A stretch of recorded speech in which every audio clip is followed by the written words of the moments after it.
Hello అండి. Welcome to our channel సరే story time. ఈరోజు చెప్పుకోవే కథ ప్రాణసఖి. కథలోకి వెళ్ళబోయే ముందు తప్పకుండా లైక్ చేసి, కామెంట్స్ ఇచ్చి, సబ్స్క్రైబ్ చేసుకోండి ఫ్రెండ్స్. ఇక ఆలస్యం ఎందుకు, కథ ఏంటో చూసేద్దాం. ప్రాణసఖి 11th ఎపిసోడ్. నువ్వేమి కాల్చుకుంటే నాకెందుకు, నీ ఒళ్ళు నీ ఇష్టం అని కోపంగాని పైకి లేచాడు. ఇప్పుడు నేనేమన్నానని అంత కోపం అండి? ఏదో కోపంలో అలా చేశాను. ఇప్పుడు బాధపడుతుంది నేనే కదా. నేను అడిగిన దానికి సరిగా సమాధానం చెప్తే మంచిది, లేకపోతే ఇలానే ఉంటుంది. మీరు అలా అంటుంటే బాధ వేస్తుంది రిషి గారు. నేను ఒక్క మాట అడుగుతాను, నిజం చెప్పు. ఆ రోజు నీకు పబ్కి వెళ్ళిన విషయం నిజంగా గుర్తులేదా? మీరు నమ్మరని నాకు తెలుసు, కానీ నిజం ఏమిటంటే పబ్ అంటే అసలు ఎలా ఉంటుందో నేను ఇంతవరకు చూడలేదని చెప్పింది. అవని అలా చెప్తుంటే అవని కళ్ళల్లో నిజాయితీని గమనించి మళ్ళీ సరిగా గుర్తు తెచ్చుకోవని అని అడిగాడు. దీని గురించి ఆలోచిస్తుంటే నా తలంతా నొప్పి పుడుతుంది. ఎక్కువగా ఆలోచించలేకపోతున్నాను. రిషి ఫోన్ రింగ్ అయ్యేసరికి ఫోన్ చూసి, సరే నేను బయటికి వెళ్ళాల్సిన పని ఉంది అని చెప్పాను కదా, వెళ్ళేసి వస్తాను అని గబగబా వెళ్ళిపోయాడు. రిషి వెళ్ళిన తర్వాత, ఏం మనిషి అండి ఈయన, చెయ్యిలా కాలింది కదా, కనీసం జాగ్రత్తగా ఉండని కూడా చెప్పకుండా వెళ్ళిపోయాడు అని కోపంగా అనుకొని అలానే కూర్చుంది అవని.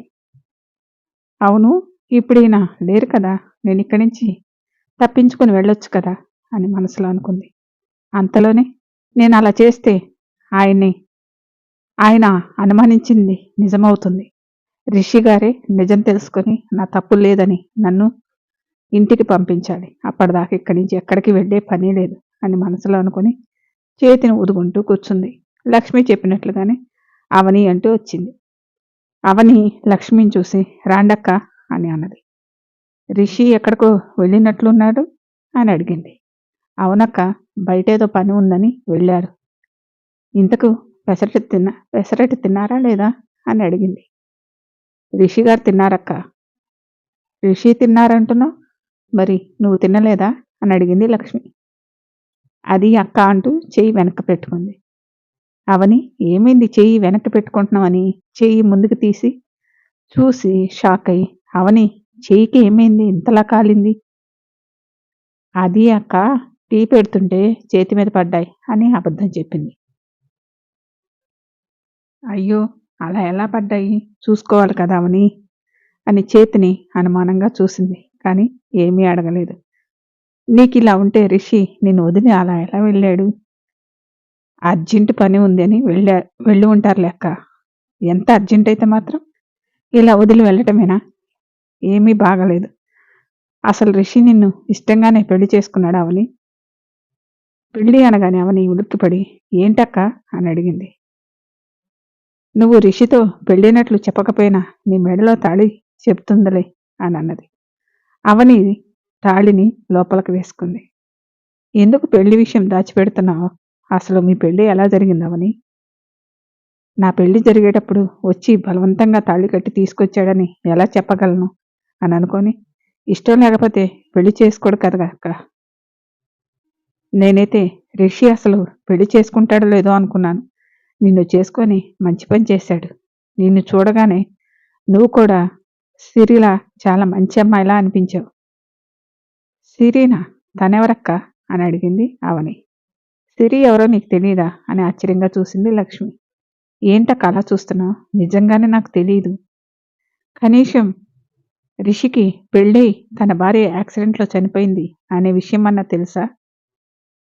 అది తెలుసక్క, రిషి గారు చెప్పారు. సిరి అంటే రిషికి ఎంత ప్రేమో చెప్పలేం. సిరిని తీసుకొని వాళ్ళ తాతయ్య నానమ్మ దగ్గరికి వచ్చేవాడు. సిరి రిషి వచ్చారంటే అమ్మమ్మ తాతయ్యకి ఎంత ఆనందంగా ఉండేదో. మీకు సిరి తెలుసా అక్క అని అడిగింది అవని. ఎందుకు తెలీదు? వచ్చిన మొదటి రోజే పరిచయం అయింది. చాలా బాగా మాట్లాడేది. తను అందరికీ దూరమై బాధను మిగిల్చి వెళ్తుందని ఎవరూ అనుకోలేదు. సిరి చనిపోయిన తర్వాత ఈ ఇంట్లో వాళ్ళు మనుషులే కాలేకపోయారు. నేనిక్కడ చూసి నేనైతే చాలా ఆశ్చర్యపోయాను. రిషి మళ్ళీ పెళ్లి చేసుకుని నీ ఊరు తీసుకొచ్చాడని ఎంత ఆనందంగా అనిపించిందో. అక్క, ఒక చిన్న మాట్లాడగనా అని అడిగింది అవని. ఏంటో అడుగవని అన్నది లక్ష్మి. సిరి ఎలా ఉంటుంది అని అడిగింది.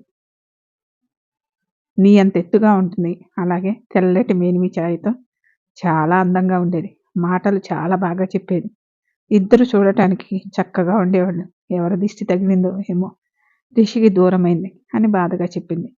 లక్ష్మి మాటలు వింటుంటే అవనికి కూడా చాలా బాధ వేసి నా వల్లే సిరి ప్రాణాలు పోగొట్టుకోకూడదు అని మనసులో అనుకుంది. మీ ఇద్దరి జంట కూడా చాలా బాగుంది. రిషిని ఒప్పించి నీతో పెళ్లి చేశారు అత్తయ్య వాళ్ళు. పెళ్లి విషయం ఊర్లో వాళ్ళకి ఎందుకు చెప్పలేదో అర్థం చేసుకోగలను. రిషికి సిరిని మర్చిపోయి నీతో ప్రేమగా ఉండటానికి టైం పడుతుంది. నువ్వే కొన్ని రోజులు ఓపిక పడితే రిషి నిన్ను అర్థం చేసుకుంటాడు అని చేయి చూస్తూ చెప్పింది. ఆయనేమి కావాలని పెళ్లి చేసుకోలేదు. నా మీద కోపంతో చేసుకున్నారు. నేను సిరి చావుకి కారణం కాదని తెలిస్తే నన్ను మా ఇంటి దగ్గర వదిలేస్తాడు. తొందరగా ఆ రోజు వస్తే బాగుండని మనసులో అనుకుంది అవని. సరే, నీకేమి చెప్పడం చేయటం వచ్చో చెప్పు అని అడిగింది లక్ష్మి. నాకు తినటం వచ్చు అంతే అని నవ్వుతూ చెప్పింది అవని. అంటే నీకు వంట చేయటం ఏమీ రాదా అవని? అప్పుడప్పుడు కాఫీ ఒక్కటి మాత్రమే పెడతానక్క. అయితే రిషికి నీతో చాలా కష్టమన్నమాట. నువ్వు నేర్పితే నేర్చుకుంటానక్క అని నవ్వింది. మీరిక్కడ ఎన్ని రోజులు ఉంటారవని? అమ్మమ్మ తాతయ్య రాగానే వెళ్ళిపోతారు కదా. అవునక్క, అమ్మమ్మ తాతయ్య ఎక్కడికి వెళ్ళారు అని అడిగింది. అవని వైపు అనుమానంగా చూస్తూ, అసలు నీకు పెళ్ళైన విషయం ఇంట్లో అందరికి తెలుసా, లేక మీరే చేసుకొని ఇక్కడికి వచ్చి ఉంటున్నారా అని అడిగింది. అవనికి ఏం చెప్పాలో తెలియక దిక్కులు చూస్తుంటే నిన్నేమని అడిగేది అని అడిగింది. నిజం చెప్తే రిషి గారిని తప్పుగా అనుకోవచ్చు. మరి ఇప్పుడు ఏం చెప్పాలి అని ఆలోచిస్తూ ఉంటే, సరే నువ్వు చెప్పవు కదా, నేనే రిషిని అడుగుతాను. అక్క, మీరు అన్నది నిజమే. మాకు పెళ్ళైనట్లు రిషి గారింట్లో ఎవరికి తెలియదు. ఎవరికి తెలియకుండా పెళ్లి చేసుకునే అవసరం ఎందుకు వచ్చింది? ప్రేమించి చేసుకున్నారంటే అది జరగదు. ఎందుకంటే రిషికి సిరి అంటే ప్రాణం. అలాంటిది లవ్ చేశాడంటే నమ్మను.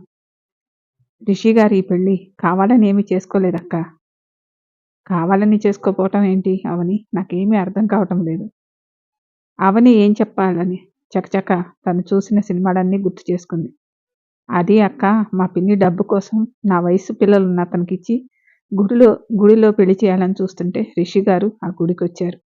నేను మా పిన్ని కాళ్ళు పట్టుకొని నాకు ఈ పెళ్ళొద్దని ఏడుస్తుంటే రిషి గారు చూసి, ఏంటండి ఇది, ఆ అమ్మాయి అతని కూతురులా ఉంది, అతనితో పెళ్ళేంటి అని అడిగాడు. మా పిన్ని రిషి గారితో గొడవ పడింది. ఆ గొడవలో రిషి గారు నాకు తాళి కట్టారు. అలా ఇష్టం లేకుండా నన్ను పెళ్లి చేసుకొని ఇక్కడ తీసుకొచ్చారు అని లక్ష్మి వైపు చూసింది. లక్ష్మి నమ్మినట్లే ఆలోచిస్తూ ఉంది. ఏంటక్క, నమ్మటం లేదా అని అడిగింది. అదేం లేదులేవని, సిరిని మర్చిపోయి రిషి పెళ్లి చేసుకోవడానికి నాకు తెలుసు. మరి ఇప్పుడు ఎలా? ఏంటి ఎలా అక్క అని అడిగింది. అదే అవని, రిషి నేను ఇష్టపడేలా చేసుకోవాలి కదా. ఆయన నన్ను ఇష్టపడటం ఎందుకక్క అని అడిగింది. అదేంటి అలా ఉంటావు? రిషి ప్రేమ నీకొద్దా? ఆయన ప్రేమ నాకెందుకు అంటూ అయోమయంగా చూసింది అవని. లక్ష్మి అవని నెత్తిన ఒక్కటి పీకి, నువ్వు రిషికి భార్యవి. మీకు పెళ్ళైనట్లు ఇప్పుడు ఎవరికి చెప్పకపోయినా తర్వాత తెలుస్తుంది. రిషి నిన్ను వాళ్ళ ఇంటికి తీసుకువెళ్ళాలి కదా. అమ్మో, అక్క చాలా దూరం ఆలోచిస్తుంది. నేను చెప్పింది అబద్ధమని తెలిస్తే ఇంకేమైనా ఉందా అని అనుకొని, రిషి గారికి ఆ ఉద్దేశం లేదక్క అని అన్నది. అంటే ఏంటి? నీ మెడలో తాళి కట్టి ఇంటికి తీసుకువెళ్లకుండా ఏం చేస్తాడు? ఇంకా అంత దూరం ఆలోచించలేదక్క. ఇక ఈ విషయం వదిలేసి మధ్యాహ్నానికి లంచ్ ఏం చేయాలో చెప్పక్క అని అడిగింది. ఈ చెయ్యి ఇలా పెట్టుకొని, నువ్వు వంట ఎలా నేర్చుకుంటావులే, నేను చేసి తీసుకొస్తానని చెప్పింది. పర్వాలేదక్క, నువ్వు చెప్తూ ఉండు, నేను చేస్తాను. చేసావులే అని పైకి లేచింది. అవనికి సిరి గురించి తెలుసుకోవాలని అనిపించి, అక్క, రిషి గారు సిరితో ఎలా ఉండేవారు అని అడిగింది. లక్ష్మి అవని వైపు చూసి, నీకు సిరి గురించి తెలుసుకోవాలని ఉందా? నువ్వు చెప్పావు కదా సిరి అంటే రిషి గారికి చాలా ఇష్టమని. వాళ్ళిద్దరు ప్రేమించి పెళ్లి చేసుకున్నారా అని అడిగింది. రిషి ఆఫీస్ రాగానే అందరూ విష్ చేస్తే బాధగా చూశారు. అందరూ అలా చూడటం రిషికి నచ్చలేదు. కోపంగా తన క్యాబిన్లోకి వెళ్ళి కూర్చున్నాడు. ఆఫీస్ బాయ్ వచ్చి, సార్ టీ తీసుకురమ్మంటారా అని అడిగాడు. ఏమొద్దు కానీ డాడీ ఉన్నారా అని అడిగాడు. పెద్ద సార్ రూమ్లోనే ఉన్నారు. సార్ మీరు వచ్చారని చెప్పమంటారా? వద్దులే, నేనే వెళ్తానని రిషి లేచి ఆనంద్ రూమ్లోకి వెళ్ళాడు. రిషి రూమ్లోకి రాగానే ఆనంద్ సంతోషంగా రా రిషి అని పిలిచాడు. డాడీ ఏదో ప్రాబ్లం రమ్మని కాల్ చేశారు ఏంటి అని అడిగాడు రిషి. 2 రోజుల నుంచి నువ్వు బయట ఉండి ఏం చేస్తున్నావు రిషి అని అడిగాడు ఆనంద్. సిరిని యాక్సిడెంట్ చేసిన వాళ్ళని వెతకడానికి వెళ్ళానని తెలుసు కదా డాడీ అని అన్నాడు రిషి. నాకు ఇన్స్పెక్టర్ దిలీప్ కాల్ చేసి నువ్వు చేసిందంతా చెప్పాడు. పెళ్లి మండపంలోకి వెళ్ళి పెళ్లి కూతురి మెడలో తాళి కట్టావంట కదా. అసలు ఎవరు ఆ అమ్మాయి? నువ్వెందుకు తన మెడలో తాళి కట్టావు? మీ మమ్మీకి తెలిస్తే ఏమవుతుందో తెలుసా? అసలే మీ మమ్మీ హెల్త్ బాగాలేదు. ఈ టైంలో ఇలాంటి పనులు ఎవరైనా చేస్తారా? ఆ అమ్మాయి వాళ్ళ నాన్న ఆ అబ్బాయి కంప్లైంట్ ఇచ్చారట. దిలీప్ మనకు తెలుసు కాబట్టి నాకు ఫోన్ చేసి చెప్పాడు. నీకు చేస్తే నీ ఫోన్ కలవలేదంట. వాళ్ళకేదో ఒకటి చెప్పి పంపించు దిలీప్ అని నేనే రిషిని అడుగుతానని చెప్పాను. దిలీప్ వాళ్ళకేదో చెప్పి పంపించాడు. అసలు ఎందుకు ఇలా చేసావు రిషి అని కొంచెం కోపంగా అడిగాడు ఆనంద్. డాడీ, సిరిని యాక్సిడెంట్ చేసింది ఎవరో కాదు ఆ అమ్మాయి అని తెలిసి ఇంటికి వెళ్తే పెళ్ళని చెప్పారు. మన జీవితాలను అంధకారంలోకి నెట్టి తను మాత్రం సంతోషంగా ఉండాలని అనుకుంది. పెళ్లి మండపానికి వెళ్ళాను. తను చేసిందంతా మర్చిపోయి బాధ అనేది లేకుండా చాలా సంతోషంగా ఉంది. తనని అలా చూడగానే కోపం వచ్చింది. ఆ టైంలో ఏం చేస్తున్నానో తెలియకుండా వెళ్ళి తన మెడలో తాడి కట్టి అడ్డు వచ్చిన వాళ్ళని కొట్టి తను నాతో తీసుకొచ్చి నాన్నమ్మ వాళ్ళ ఇంటికి తీసుకువెళ్ళాను అని చెప్పాడు రిషి. రిషి చెప్పింది వినగానే ఆనంద్ కోపంగా, రిషి నువ్వు చేసింది ఎంత పెద్ద తప్పో తెలుసా? తను అలా చేసిందని నువ్వు కూడా తనలా బిహేవ్ చేస్తే మీ ఇద్దరికి తేడా ఏముంది? తప్పు చేసిన వాళ్ళకి శిక్ష పడాలి కదా డాడీ. చట్టపరంగా శిక్ష పడేలా చూడాలి కానీ ఇలా ఆడపిల్ల జీవితాన్ని నాశనం చేయటం ఏంటి రిషి? నిన్ను మేము అలా పెంచలేదు కదా. సారీ డాడీ, కోపంలో ఏదో చేశాను. సారీ చెప్తే నువ్వు చేసిన పనిని సర్దిద్దుకోగలవా? ఇప్పుడు నువ్వు కిడ్నాప్ చేశావని నీ మీద కేసు పెట్టారు. నువ్వు చేసిన ఈ పనికి నువ్వు జైలుకి వెళ్ళే ప్రమాదం ఉంది. తనే ఈ యాక్సిడెంట్ చేశానని ఒప్పుకునేలా చేసి తనకు శిక్ష పడేలా చేస్తాను డాడీ. తర్వాత నాకు ఏ శిక్ష పడినా ఆనందంగా అనుభవిస్తాను. ఇంకా తనకి శిక్ష పడాలని అనుకుంటున్నావా? అదేంటి డాడీ అలా అంటారు? మన సిరి ప్రాణాలు పోవడానికి కారణమైంది కదా. అందుకే కదా తనకు జీవితాంతం సరిపడే శిక్ష వేశావు. అది చాలదా ఇంకేం శిక్ష వేయాలి? డాడీ, నేనేం కావాలని తన మెడలో తాళి కట్టలేదు. ఏదో కోపంలో అలా చేశాను. ఎలా కట్టినా తనిప్పుడు నీ భార్య రిషి. నో డాడీ, తను నా భార్య కాదు, నా భార్య సిరినే అని కోపంగా అరిచాడు రిషి. నువ్వు అరిచినంత మాత్రాన నిజం అబద్ధమైపోదు కదా. ఆ అమ్మాయికి నువ్వు వేసిన శిక్ష చాలు, ఇక వదిలే. నేను దిలీప్తో మాట్లాడి ఎలాంటి కేసు లేకుండా చూసుకుంటాను. మీ మమ్మీతో నేను నెమ్మదిగా చెప్తాను. అప్పుడు తనని తీసుకొని ఇంటికి వద్దు, అప్పటిదాకా అక్కడే ఉండు అని చెప్పాడు ఆనంద్. డాడీ, మీరు ఇలా మాట్లాడటం నాకేమీ నచ్చలేదు. నువ్వు చేసిన పని అలాంటిది. సిరి మనకు దూరమైనందుకు బాధ ఉంది. అలా అని తప్పు చేసిందో లేదో తెలియకుండానే ఆ అమ్మాయికి పెద్ద శిక్షనే వేశావు. నా మాట మీద నీకేమాత్రం గౌరవం ఉన్నా నేను చెప్పినట్లు చెయ్యి. లేదు తనకు శిక్ష వేయించాలి అంటావా? నీ ఇష్టమని ఆనంద్ బయటికి వెళ్ళాడు. చా అంటూ టేబుల్ మీద గట్టిగా కొట్టి అక్కడే కూర్చున్నాడు రిషి. రమ్య అవని వాళ్ళ ఇంటికి వెళ్ళి అర్జెంట్ పని ఉంటే ఊరు వెళ్తున్నానంటే 2 రోజుల్లో వస్తాను, మీరు జాగ్రత్తగా ఉండండి అని చెప్పింది. సరే రమ్య, జాగ్రత్తగా వెళ్ళరా అని చెప్పారు. ఆంటీ, నేను లేను కదా అని మీరు టైంకి తినకుండా ఉండేరు. మళ్ళీ అవని వచ్చిందంటే అమ్మ వాళ్ళకన్నా నీకు ఊరు ముఖ్యమని నన్ను తిడుతుంది. ముఖ్యమైన పని ఉందంటీ, అందుకే మిమ్మల్ని వదిలి వెళ్లాల్సి వచ్చింది. లేకపోతే మిమ్మల్ని వదిలేసి వెళ్ళేదాన్ని కాను.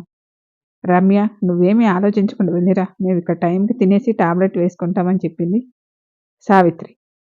సరే ఆంటీ, నేను వచ్చేసరికి అవని కూడా వస్తుంది, చూస్తూ ఉండండి. నీ మాట నిజమవ్వాలని ఆ దేవుణ్ణి కోరుకుంటున్నాను. అలాగే నేను వెళ్ళే పని కూడా సవ్యంగా జరగాలని ఆ దేవుణ్ణి కోరుకోండి ఆంటీ అని అన్నది రమ్య.